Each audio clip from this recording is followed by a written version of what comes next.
Okay, so I think we're good to go. Thanks. Okay. So, hello everyone, and welcome to day 10 of the readings, except today it's not really a reading. So, this is a precursor to on Monday, we're going to look at this game theory, guess it, and foxholes. So, what we're going to do is we're going to break it into two parts where Neil is actually going to demonstrate a little bit of game theory, and then on Monday, I will talk about these two games. Okay, over to you, Neil. All right, thanks, Jyoti. I'm going to try and share the correct thing with sound. All right, so this is, let me just refresh this. All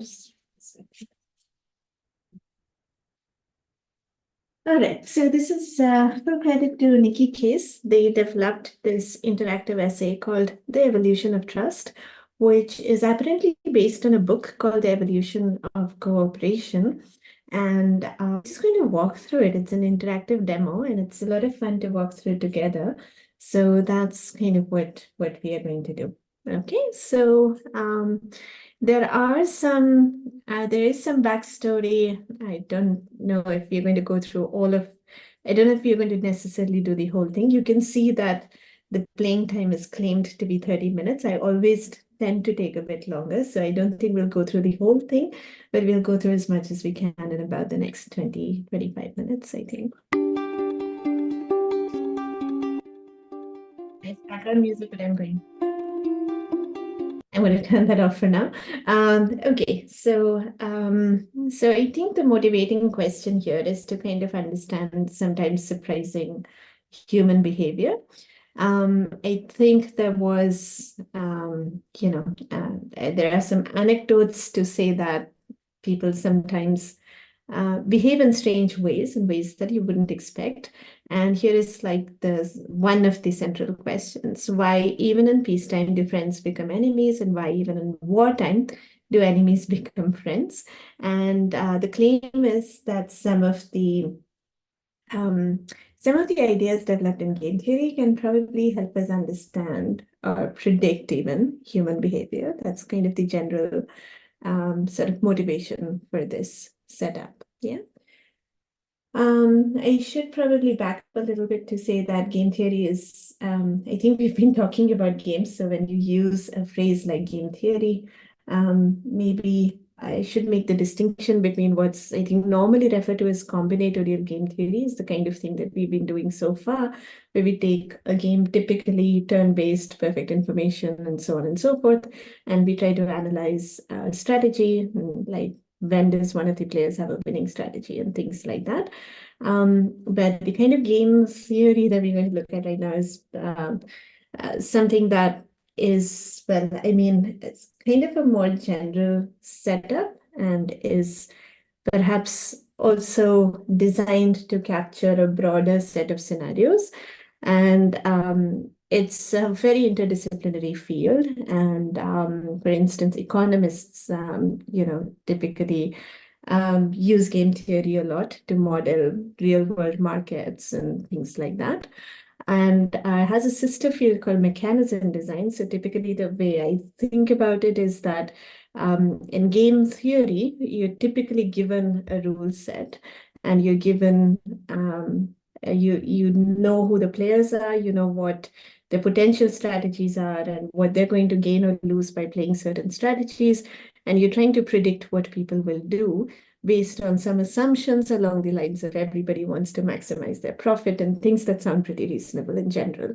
So that's what game theorists are interested in. Given a rule set, they want to study or predict behavior.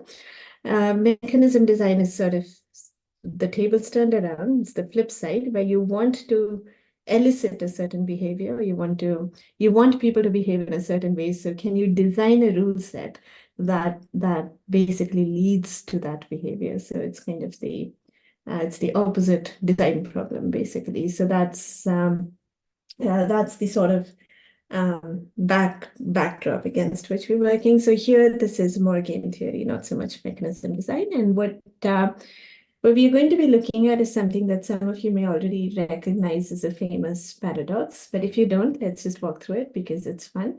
And I hope the setup is reasonably visible. So in the game of trust, what we have is we have these two players. The one on at least the red player is you, and the blue player is the other player.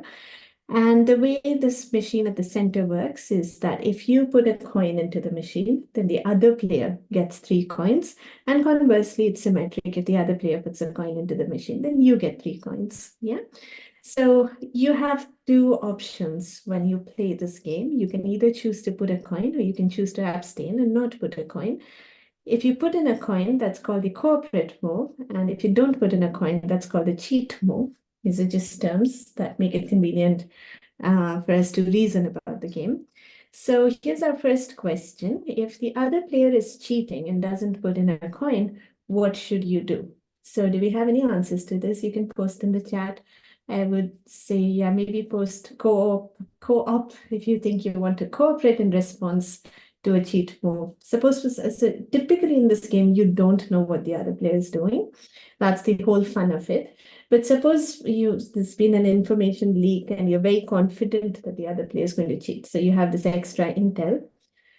What would you want to do? Okay, so first response is that you would want to cheat. Sorry, you would want to cooperate, which is very impressive. Maybe I don't know if we should back up, and does anyone have a question about this question? Like maybe what is your answer driven by? So Ishan, do you want to explain why you would want to put a coin even though the other person is not going to help you? Okay, so just one. So the reason why I would want to put a coin, even if the other person could not like help me, because like the game is that if I put one, he gets three, right? So Right. let's say that we are in the second move. On the Mhm. second move, he puts one, and I get three. So I think we can give him a second chance, because it Mhm. is, I would say, possible that in the second chance he still might. I mean, I'm thinking in the long run, if let's say hypothetically, we both cooperate, right? Right, So right. both of us are making money, but in one case, let's say he misses. So I mean, there's still a chance that he still might do it in the next, You might. and Okay. I'm only losing 1 point. So I think that is, I he's a, so I think that is the reason. Okay, so I think you're already thinking ahead because that's exactly the kind of reasoning that's kind of coming up and that'll be very useful. So hold that thought. However, if we said that you get to meet this person only once and play this game only once, then what would you do? Maybe then then I think it's kind of harder. Maybe I don't know. I would still like hope. I mean, maybe You would I don't still know. I go. don't like. That's very okay. That's very impressive. So maybe we I should like just re. Okay, that's very sweet, I think. on Also, the maybe I have a should plan. very like logical Yeah, argument, but like I would just like. I mean, I don't know. I yeah. might. I mean, Yeah, I think as you would say in Hindi, दिल से सोच रहे हो दिमाग से नहीं सोच रहे हो शायद is probably thinking in terms of being. And so maybe I should just clarify because sometimes this happens when discuss this game in the past. So think of the word cheat as just a technical term. So if you say that I want to cheat in this move, there's no personal judgment that anyone is going to make when you say that. So you're not you don't have to feel guilty about saying that you want to cheat. Are there any other thoughts? So thanks Ishan for sharing yours. Are there any other thoughts on what anybody else wants to do in response to a cheat move? If you knew for some reason that the other player is going to cheat. A quick question. So Yes. both players put the coin simultaneously. Is that how it works? Well, yeah, both players make their move simultaneously without being aware of what the other player is going to And do. then both players Yeah, will know what the rewards are after that. correct. That's And then right. they go on to the next round. Well, if there is a next round, indeed, yeah, that's what's coming up. Yes, but for now, we Okay. think it is one. Yeah, we have one shot at this whatever piece of fortune that we're looking for. Yeah. So I think the single round question is a bit easier to answer. I think we have maybe because of all the games that we have played in the last 9 sessions, we are probably tuned to thinking about what's going to happen across over a timeline. But for now, there's nothing to suggest that we get to play this game again. The other question that I was hoping that maybe would occur to somebody is, what are we aiming for? What's the goal? Because like you would ask in some of the other sessions, what does it take to win this game? So in this case, let's just assume that we are maximizing profit. So we want to collect as many coins as we can while giving up as few as we. So we want to basically maximize our net bank balance. We are not trying to keep track of our karma in the world. We are not trying to be nice necessarily. So we don't have, so all of these other considerations don't factor in at the moment. Our goal is to simply make sure that we play it safe and get as many points as possible. Is that okay? Can you give me a +1 in the chat if the rules and the goals are both clear? So we're not aiming to have more money than our opponent? Well, I suppose you don't care about, okay, if there are two scenarios where you make a certain amount and your opponent makes a certain amount, let's say scenario A is you make 100 and your opponent makes, 200. And there's another scenario where you make 50 and your opponent makes 25. In the second scenario, you make more than your opponent, but in absolute terms, in the first scenario, you have more money. So there could be it's perhaps not obvious which scenario you would want to pick. If you're the sort of person who wants to say that I want to one-up my opponent no matter what, then you would probably pick the second scenario because you're happier than your opponent in that one. But in this game, we're just trying to maximize our own bank balance. Let's say we don't even get to see what the other opponent is making. So that's probably one way of simplifying it. So I think that's a great question. I think both goals are legitimate on their own right. And like I said, you could have auxiliary goals unrelated to the game where you say that you want to, maybe you get brownie points for being nice and you want to accumulate or you want to maximize brownie points. But that's not what we're doing here. Okay. All right. So it's reassuring to see at least 1 + 1 in the chat and no complaints. So I'm assuming that this is clear. So now with all these set up, maybe does somebody want to say what we should do here?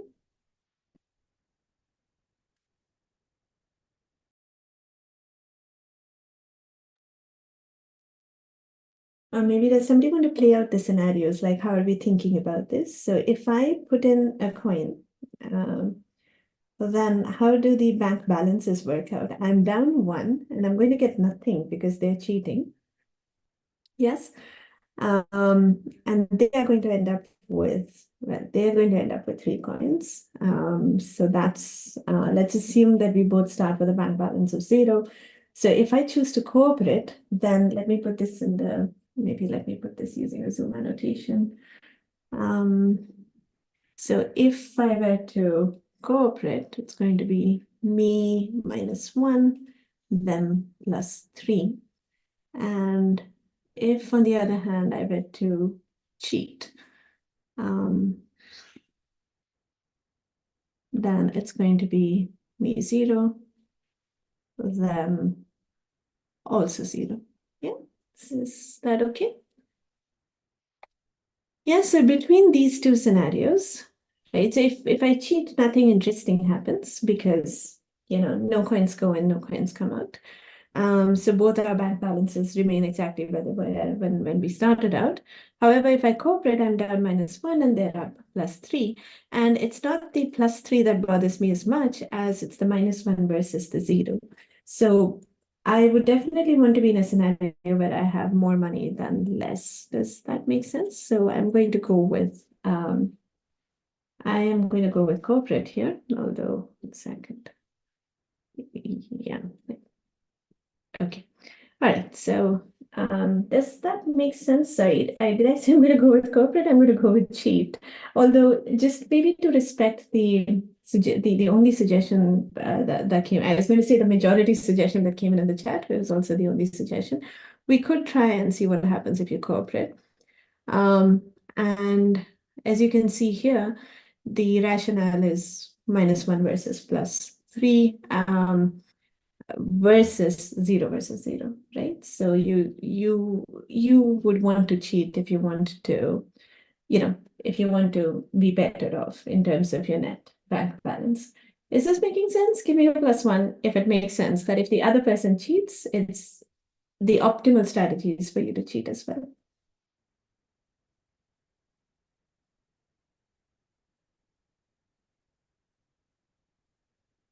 I will wait for somebody to confirm. And in the meantime, you can also think about the follow-up question, which is what if the other player cooperates? What should you do now? Does anybody want to unmute and discuss?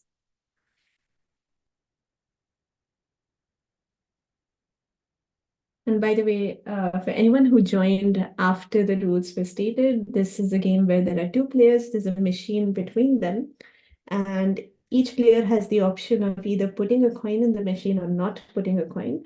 So if you withhold, it's called cheating. If you put in a coin, it's called cooperating.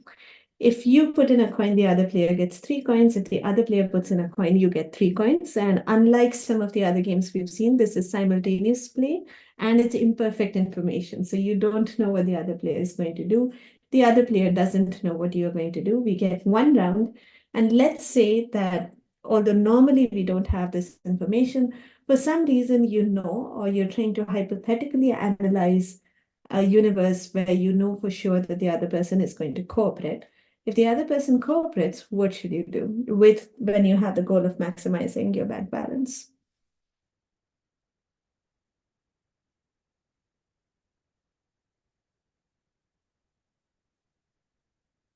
Okay, what I'm going to try and do is walk through the cases again. So because it's just simplest to analyze this.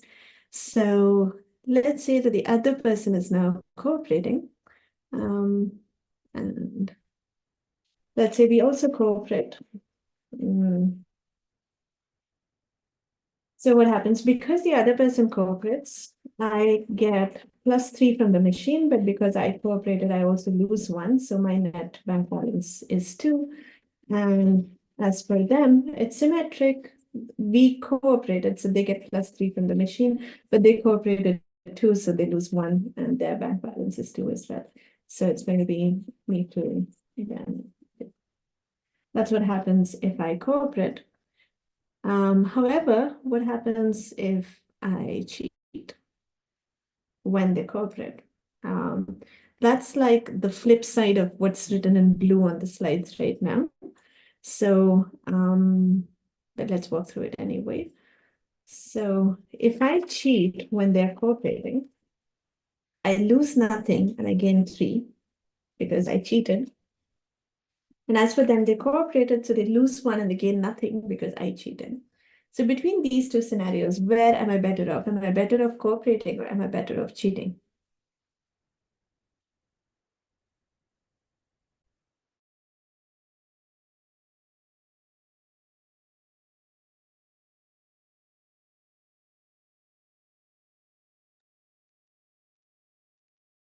Okay, cheating won't last long. Yeah, fair enough. Yeah, again, I think we are thinking we're all jumping ahead to, which is fantastic, to the multi-round scenario. But hopefully it's clear from just the math that cheating is optimal, right? Because it's 3 versus 2, right? So yeah, so according to Nikki case, cheating when the other person is cooperating is both mean and the right thing to do. It's in some sense the rational thing to do. And so yeah, I mean, it feels like, it feels like we should both be cooperating because when we do that, both of us are better off. But by just the logic that we went through, it seems like no matter what the other player does, cheating is the better strategy for me, irrespective of what the other player does. But I'm not the only rational player in the room. The other person has the exact same reasoning. So they're going to also hold back and cheat all the time. I'm also going to cheat all the time because I have this marvelous logic that's in favor of cheating. So the house always wins, right? There is this machine from which both of us could have extracted a couple of coins, but we won't, because if we reason this way, then we won't. So intuitively, so the math hopefully is clear that in that hopefully the paradoxical nature of the situation is clear from the math, but intuitively, like I think is also being said here, the issue is when you cooperate, you're really, of course, hoping that the other person cooperates as well, because otherwise it's a very lossy situation for you. So really, it boils down to a question of, do you trust the other person or not? And I think I'll share. I mean, I'll put up a reference to this on the readings webpage. There's a British game show, I believe, which is basically this game. They have a I think it's called split or something. So you get to either split the prize money, or if one of you if both of you cooperate, then you both get to split a common prize money, which is substantial. If both of you cheat, then nobody gets anything. But if one of you cooperate and the other person cheats, then one of you get the entire pool of money. And the entire game show is about the contestants convincing each other that they're not going to cheat or whatever. So it's just the dynamics of it are really, really interesting. So I think there was a special episode where one of the contestants. So usually the dynamic is that the contestants are convincing each other that they will cooperate, and can you cooperate as well? But there was this one episode where this contestant said that, I'm telling you up front that I'm going to cheat. You can do whatever you want, but if you cheat, then nobody gets anything. But if you cooperate, then we can privately split the prize money later. So this is the conversation that happens. And the other player, poor chap, is completely confused about what to do, because the person in front of him is saying with a lot of confidence that he's determined to cheat. And it turns out that what happened was that the person who said he was going to cheat actually ended up cooperating, and the other person was so freaked out and confused that he ended up cooperating because he didn't know what else to do. And so there was that one ended up happily in a split. So it's a really entertaining episode to watch, and there's a very nice podcast analyzing that episode. So that's something that I will link to eventually. But yeah, I think the next question here is what all of you have been talking about. What happens when you play this game more than once? And what's going to happen here, and we'll try to run through this quickly. I'll take the first suggestion that comes in the chat. So now we are playing for real, and I'm going to try and see if I can remove the annotations. So what would be your first move against a player who you don't know what's going to happen? So what's your first actual move? So I will request everyone to engage with me in the chat. I will take the suggestions as they come in. What's going to happen is that we're going to play against 5 different players, which you will be able to see because their hats are going to change. Okay. And we want to maximize our earnings, but we don't know how the other players are going to play. So let's see if we can walk through this. I'm going to now mostly keep quiet and take suggestions from the chat. So please just say cheat or cooperate, and I will play that move here, and we will see the scores evolving. It's fun to do this with the music, so I'm just going to turn on the music and wait for suggestions. So what should our first move be?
Okay, I am a little bit confused, but okay, let's see.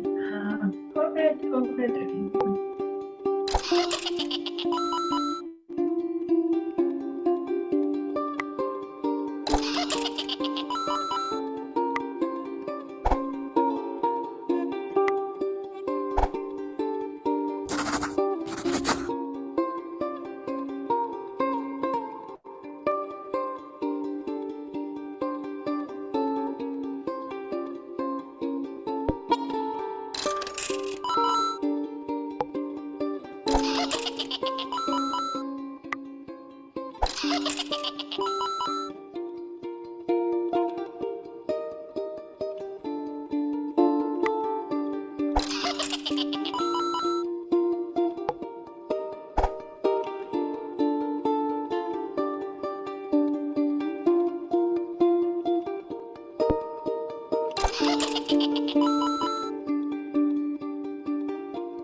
All right, that was fun. Thanks everyone. I think collectively that was okay. We ended up with a score of 26. The maximum possible score is apparently 49, and the lowest possible score is 7. So it's somewhere right in the middle, which is interesting.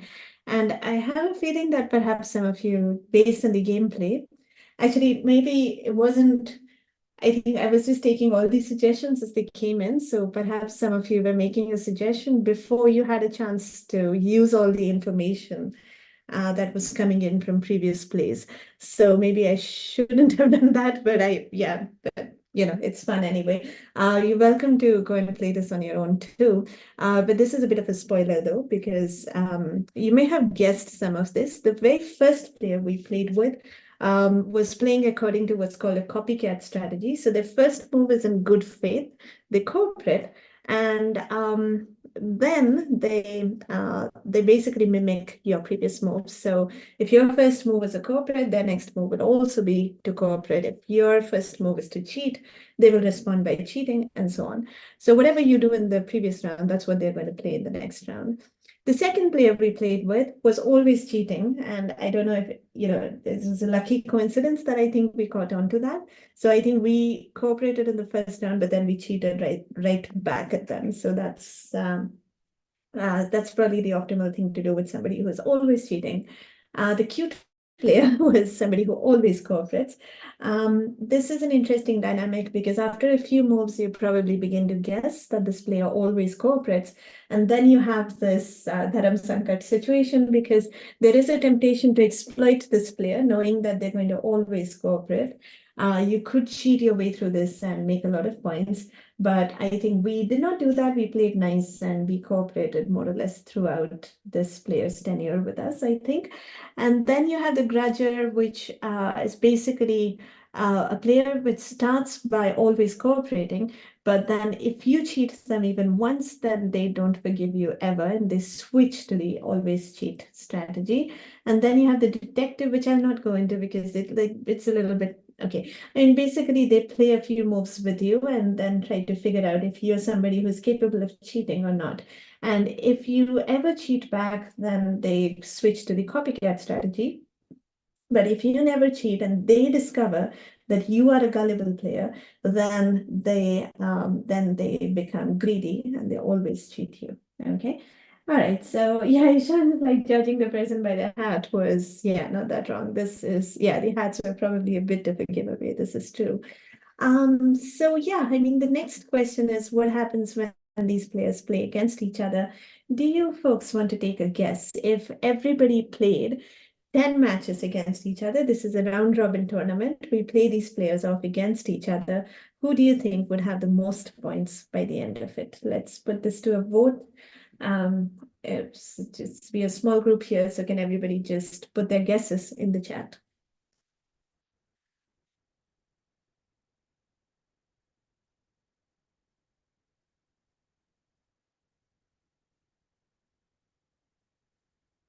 So the always cheat player seems like they have the most aggressive strategy. And certainly when, for example, always cheat plays always corporate, they're going to make a lot of coins, right? So always corporate probably doesn't have a very good chance overall in this game. Somebody says copycat. Yeah, so all corporate would probably lose. There is one vote for copycat. I don't know if anybody else wants to. Okay, another vote for copycat. Again, and nobody thinks, okay, why do you think that the always cheat player who has the most aggressive strategy would not win? And what do they have over, say, like what does copycat have over this player?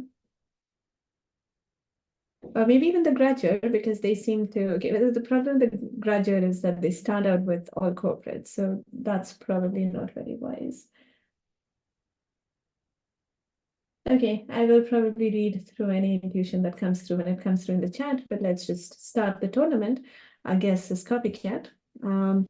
Copycat versus always cheat. Copycat loses one. By loses, I mean that's, they end up with the -1-3 situation. The 2-2 or the 0-0, I think of as ties.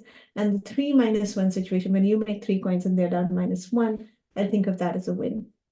So, copycat loses the first round, but then they catch on. So everything else results in a tie. So marginal win for always cheat, but not very high. The nice thing about copycat versus always corporate is that it's a nice 20-20 all ties because they both just keep cooperating. Copycat versus grudger, same story. Grudger never needs to switch, so 20-20.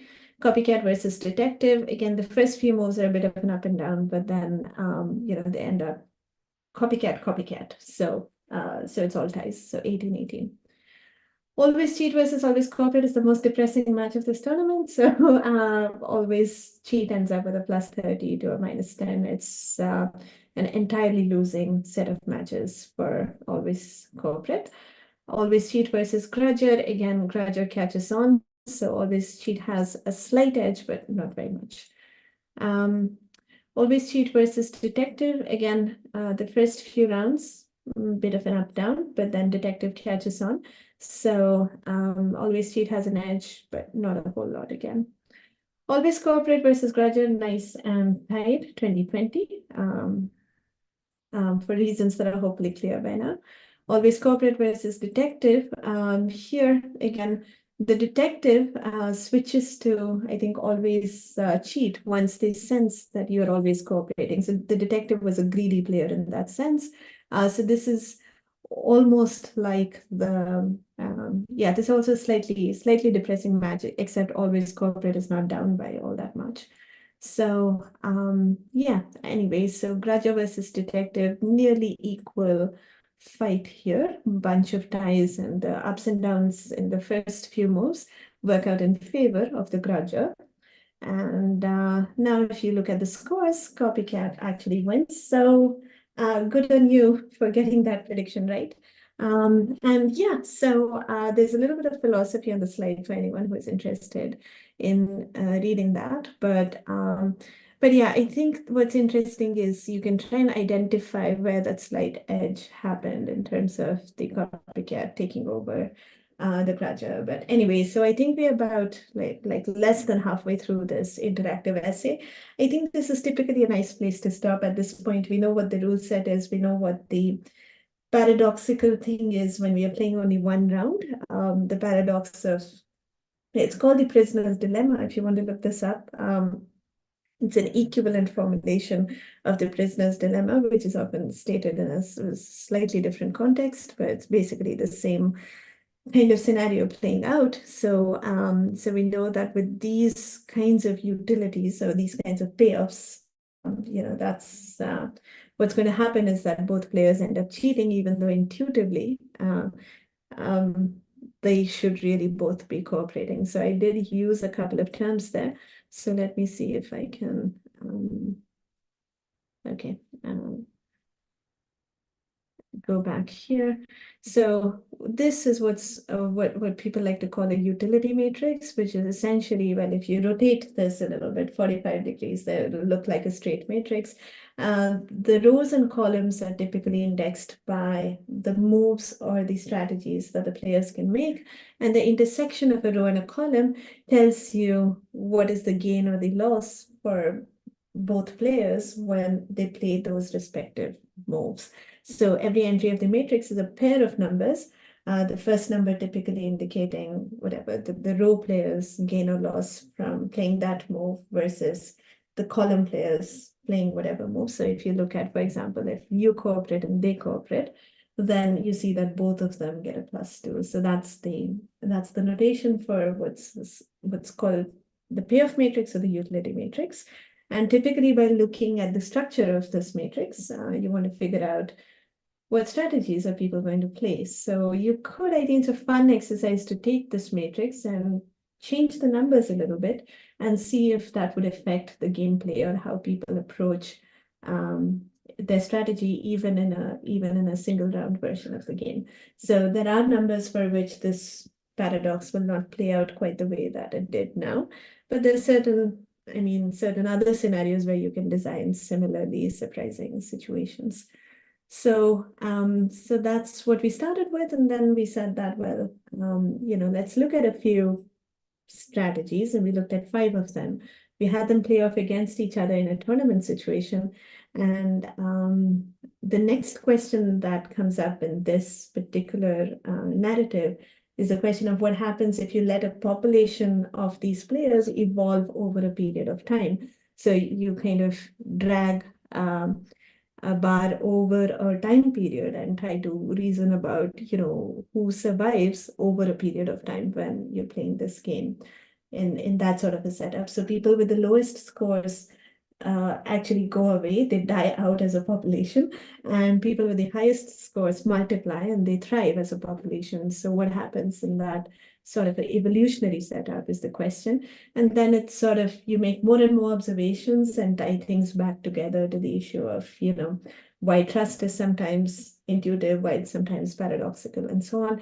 So I think I'll leave the rest of the experience to you. I think it's a lovely essay to actually run through on your own time. And it's also a really nice book that it's based on. And I think this particular game, I think, was advertised in newspapers back when floppy disks were a thing. So people actually mailed in strategies. This game was announced as a competition, and people actually had to mail in programs that they wrote to describe their strategies. And it turned out that a number of different strategies emerged. But I think even back then, the copycat strategy was the one that sort of dominated everything else. So it was our little story for today. I think I think this is a good time to pause and maybe reflect. I don't know if anybody has comments or wants to discuss. This would be a good time to do that. And then we can call it a wrap and meet on the other side of the weekend to talk about what Jyoti promised at the beginning of this session. Yeah.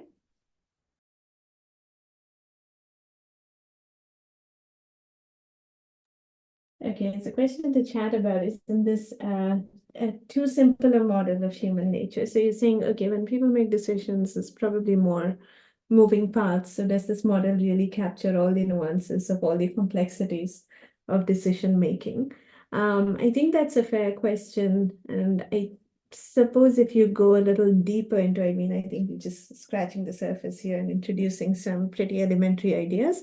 I think the models sometimes do get more complex, but sometimes I think even simplistic models are surprisingly effective at revealing, I don't know if I should call them explanations. I don't know if the models fully explain human behavior. I think that might be too much, but maybe it's still insightful. Like I would argue that sometimes even simplistic models can still punch above their weight in terms of delivering insight. That can happen. But yeah, by no means are these like the frontier models, so to speak. I think the literature is full of more complex models that aim to capture more nuances. So the hope is that this is interesting enough for us to be encouraged to go and delve deeper into that kind of literature. So yeah, thanks, Ravi. I'm glad you did. This is one of my favorite things to read in a group. So yeah, thank you. And thanks everyone for being a sport and for participating and cheating and cooperating and so on. Yeah. All right, so I had a lot of fun. Thanks everyone again. Don't know if there are more comments or Jyoti, did you want to Yeah, make I was just going to say thanks, Neil. It's always, I always enjoyed this one, and hopefully it helps with Monday's reading. Yeah, I may have not set up any of the actual terminology that we needed, Yeah, but you just probably. needed the matrix, really. So I'll skip over number theory and go straight to the game. I mean, this game theory and jump Yeah. into the games. Sure.